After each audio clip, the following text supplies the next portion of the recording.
So we've done it. We have learned how to get our clients and prospect to everyone. We're starting to win the leads. And that's great. But now we need that solid local search strategy.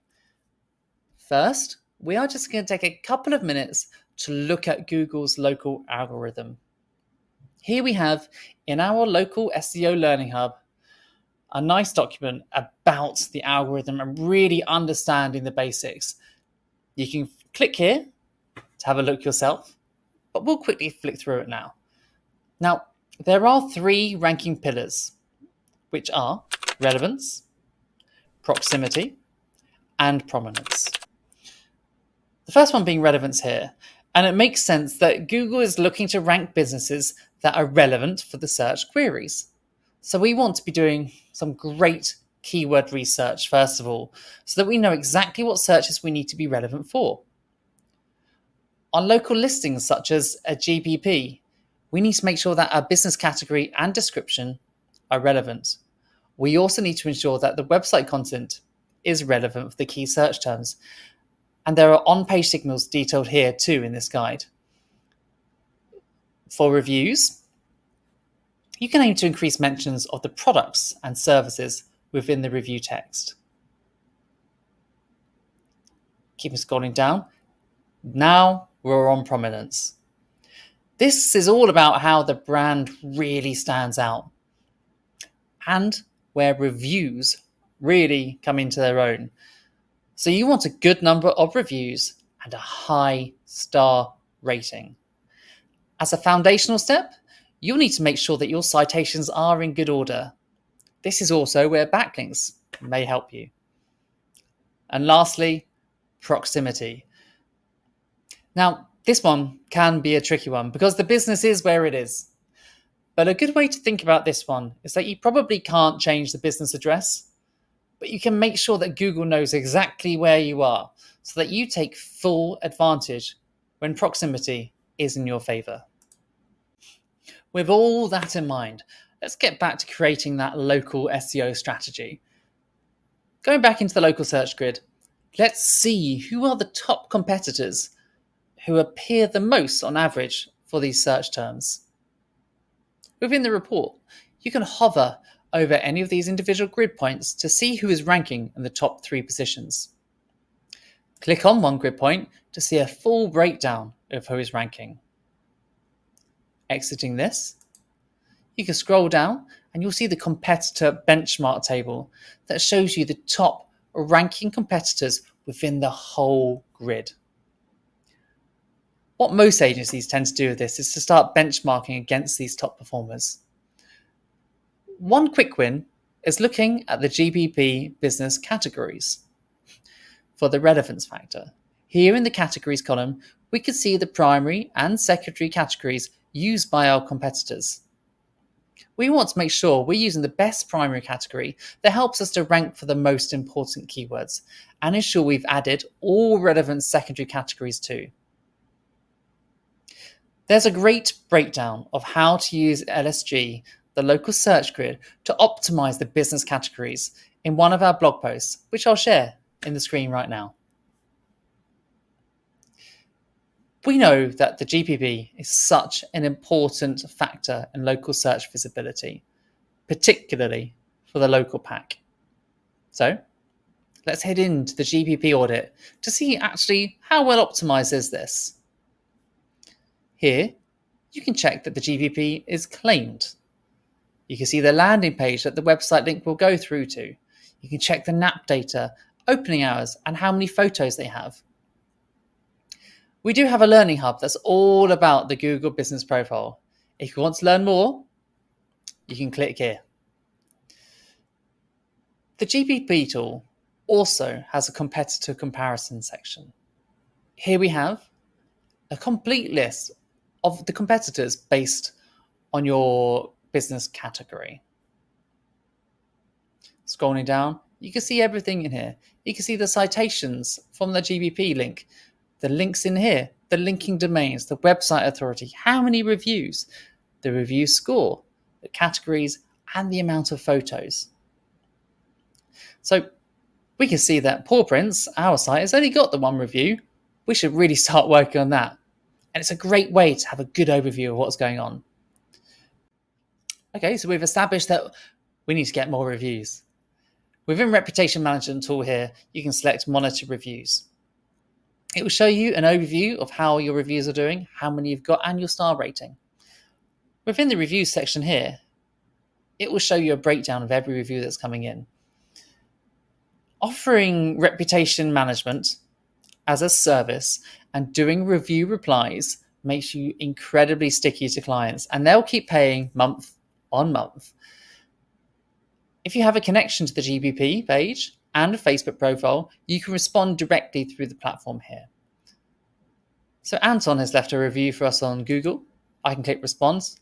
They put Alex is much beautiful than me. An interesting little review. But let's see what happens here when I click generate AI response. Thank you so much for your kind words. We believe beauty comes in many forms, and we're glad Alex made a great impression on you. We appreciate your support. Fantastic. If you're happy with that response, submit response, and that'll post directly onto the GBP for you. You can also use this to get more reviews. So review generation tool here, you can create a campaign. By selecting through, you can build templates. You can either ask for internal feedback first and get a public review, or you can go straight to the public review here as well. You can create email campaigns or SMS campaigns, and you can also use our link mode, where you can have it on a tablet in a coffee shop, or you can set up a QR code where people will scan and leave the review for you. If you want to know more about this, there's lots of articles in our help center. So we've done all that. We've got the reviews. Everything's going well. People are sending them in. Now we need to be showing this off. We need the world to know. And that is where the Showcase Reviews widget comes in. This is great for displaying all your reviews that you have and all the hard work that you've done. These widgets can be placed on your clients' websites. In here, you can pick which widget is best for you. The carousel and list widgets look great out of the box and have no coding. The JSON feed is a good option if you're a web designer and want to fully customize it. The list widget gives you options for 1, 2, or 3 columns. You can choose whether you want 5 stars, whether you want to include your NPS survey responses. When do you want your reviews from? Do you only want the most recent? Do you want it from the past 30 days? Do you want the entire year or forever? You can also choose where you want your reviews coming from. Do you only want people to see your Google reviews? Is it TripAdvisor that you're really proud of? You can select those here and have them displayed in your widget. The widget will always dynamically update with new reviews, but you can set these filters to keep some control over what will be displayed, so you've got complete control at all times. So if a 1 star slips in, if you only selected displaying 2 to 5 stars, you'll be safe. Some agencies will offer 2 different types of packages. A premium package, all done for you, where review generation and responses are all handled for the clients. Or a lower tier, where the client can track and manage their reviews, but the agency doesn't offer that in-house. For that, we can set up client access. So the client can log in via a white labeled report and do this all themselves. This is a great way to have control over prices and services. To set it up, we head over here to the white label settings and we literally just enable it. Your clients get a password that you'll set for them and they can log into the white label dashboard. Should you wish, they can run get reviews campaigns, sending out the email campaigns. You can give them access to run SMS mode campaigns as well. And you can also give them access to connect the GBP listing and Facebook pages through this white label dashboard in case they don't want to give you the passwords or create you as an account owner. Update the settings, and that will all be reflected in this URL that they can access. This will constantly update and have all the fresh data in there for them. Earlier we mentioned how citations are important for 2 areas of the local algorithm. Having a good amount of citations with a correct and consistent business address is an important way of signaling your correct location to Google, which increases the likelihood that proximity factor will work in your favour whenever it can. They're also a foundational aspect of the prominence factor. We say they're like table stakes. They're not going to hugely move the needle on the rankings alone, but if your citations aren't in order, that might be harming your ranking performance. Here within the citation tracker, you can see how the business is doing in a lot more detail. We highlight some of the key citations and flag up errors and duplicates. The competitor citation section is a useful way to find where competitors are listed, but your business isn't. Once you've identified errors to fix, duplicates to remove, and potential citations to gain, you can either work through these manually, or you can use BrightLocal's fully white-labeled citation service, which has a one-time payment. There are 3 options. You have manual citations, where we build them, hand the login to you, and you own them forever. We have the option to remove duplicates. We will do this for you on all the sites that you have chosen. And we also have the option to use our aggregators.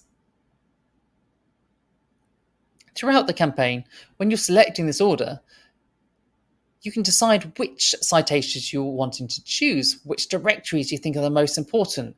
So you can order it by authority or citation value. But it's also worth remembering that some of the niche sites will be available in here as well. So always go through and just make sure you're selecting the ones that are best for your business. It's also worth noting that we've got this little key here. So be prepared for maybe having to do the verification by a phone. For example, Apple Maps, this needs phone verification by your client once we've submitted. We can't turn up, sadly, at every business and answer the phone to prove it's real. So you will have to ask them to do this. But it will be clear when you're placing the order and when you're choosing these at this stage. Some of them require follow-up by the client after submission. It will also show if they're part of another network or any other thing that might be relevant to your order. We do have a separate bootcamp session that really goes into this in a lot more detail than I am right now. If this is something that you want to dive into more deeply, there's a link for it just here. So, we've looked at citations. Let's head back into that local search grid. Another thing that we can do to drive results for your client is to fight spam. If we spot any competitors who are keyword stuffing their business names, for example, we can use this little shortcut to Google's business redressal form to start the process of flagging it as spam. If you want to get even more insights about the top competitors, then a great thing to do is pick a couple of these here and run a local search audit report for them. Then you'll learn what's happening with them that's helping them to rank so well. They won't get any kind of notification about this, so no one will be any of the wiser. And of course, if you do want to dig deeper in certain areas, then you can run any of the other reports as well on your competitors. We've got a useful resource on competitor benchmarking that you can click on here as well.